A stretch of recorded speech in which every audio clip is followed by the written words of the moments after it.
Imagine a world where your own government can erase human history, rewrite your past, and hide the truth about who ruled this planet before us.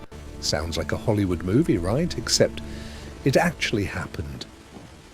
On April 5th, 1909, a front-page headline in the Arizona Gazette shocked the United States. An explorer named G.E. Kincaid, funded directly by the world-renowned Smithsonian Institution, had made an impossible discovery deep inside the forbidden zones of the Grand Canyon. He found a massive underground citadel carved directly into solid rock, capable of housing over 50,000 people. But it wasn't the scale of the city that terrified the experts. It was what they found inside the lower chambers. Kincaid discovered strange artifacts that did not belong to Native Americans, hieroglyphics resembling ancient Egypt, statues resembling Buddha, and weapons made of an unknown hardened copper. But deep within the darkness of the lowest crypts, he stumbled upon something that should not exist. Giant stone sarcophagi. Inside them were the mummified remains of humanoids standing between 9 and 12 feet tall. Days after the news broke, the Smithsonian denied the entire story. They claimed Kincaid never existed, and the expedition was an absolute hoax. But if it was a hoax, why did the US military immediately seal off that exact section of the Grand Canyon, making it a heavily restricted zone to this very day? What did they find down there? The repeating pattern. The mounds. To understand the Grand Canyon cover-up, we have to look at a terrifying pattern scattered across the entire United States. Long before European settlers arrived, the American landscape was covered in thousands of massive, mysterious earthworks known as the mounds.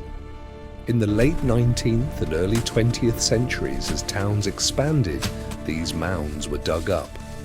And what the settlers found wasn't just ancient pottery.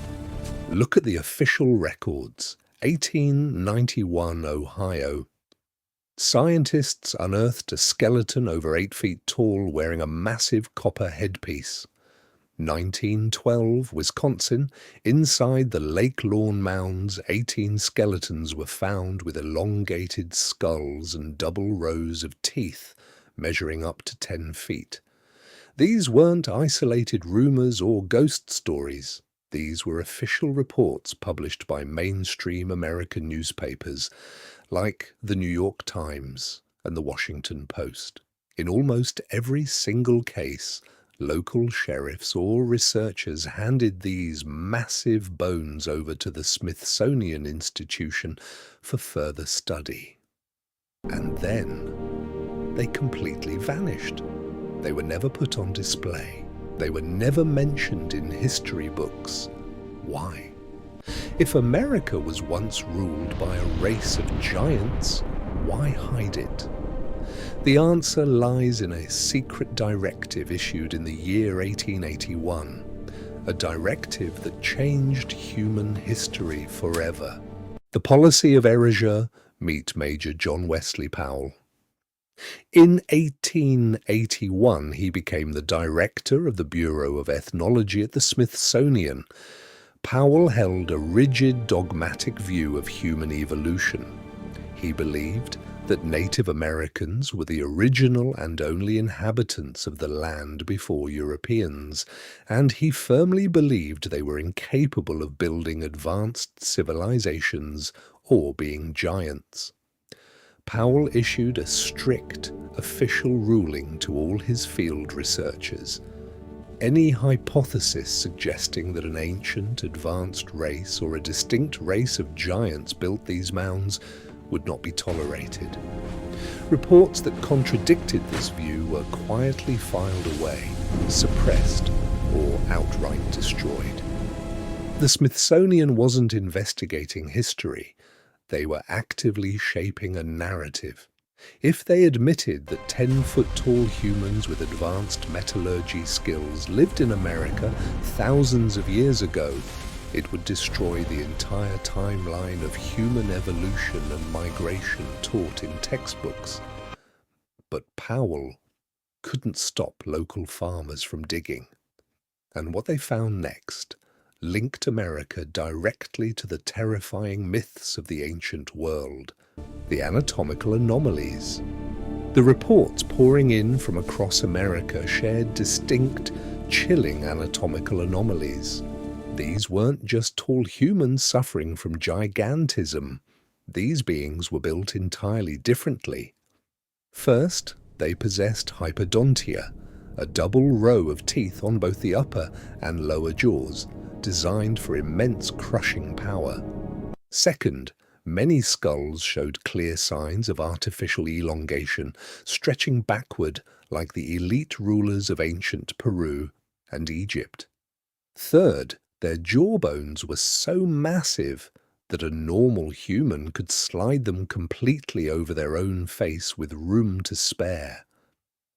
This brings us to a mind-bending realization. Every ancient culture on Earth, from the Greeks writing about the Titans to the Bible mentioning the Nephilim to the Native American legends, tells violent stories of a war against red-haired giants. Could these global myths actually be literal history? If so, where did they go? The shocking, undeniable physical proof was uncovered in a remote cave in Nevada. The Smoking Gun, Lovelock Cave. For centuries, the Paiute Indians of Nevada passed down an oral history about a race of hostile, cannibalistic, red-haired giants they called the Siteka. According to the legend, the Paiutes trapped the remaining giants inside a massive cavern, piled brush at the entrance, and set it on fire, burning them alive. For hundreds of years, mainstream historians called this a fairy tale. But in 1911, miners entered Lovelock Cave to harvest bat guano. As they dug deep into the cave floor, they broke through a massive layer of ancient ash. Beneath it, they found exactly what the legend predicted. They uncovered thousands of unique artifacts, massive sandals measuring 15 inches long and the mummified remains of humans standing over 8 feet tall. And yes, they still had distinct, bright red hair clinging to their skulls. Some of these artifacts were briefly kept in a local museum in Winnemucca, Nevada. But over the decades, the most controversial pieces, the massive skulls and intact skeletons, were quietly reclaimed by authorities and locked away from public view. The smoking gun of giant history was hidden once again. The final verdict. Today, if you try to hike into the specific caves G.E. Kincaid allegedly found in the Grand Canyon, you will face federal charges, heavy fines, and immediate military intervention. The official reason? Environmental safety and the protection of indigenous sites. But alternative researchers believe the government is guarding the ultimate secret. We are told that history is a straight line of progress, that we are the most advanced humans to ever walk the earth. But the bones scattered across America tell a completely different story, a story of a lost epoch, an altered timeline, and a race of giants that mainstream science refuses to acknowledge. The truth is out there, buried in the deep, off-limits vaults of our own institutions. What do you think? Was it a massive, coordinated cover-up, or just a series of historical misunderstandings? Let us know in the comments below. Don't forget to like this video and subscribe to Decoded History before they delete this too. See you in the next chapter.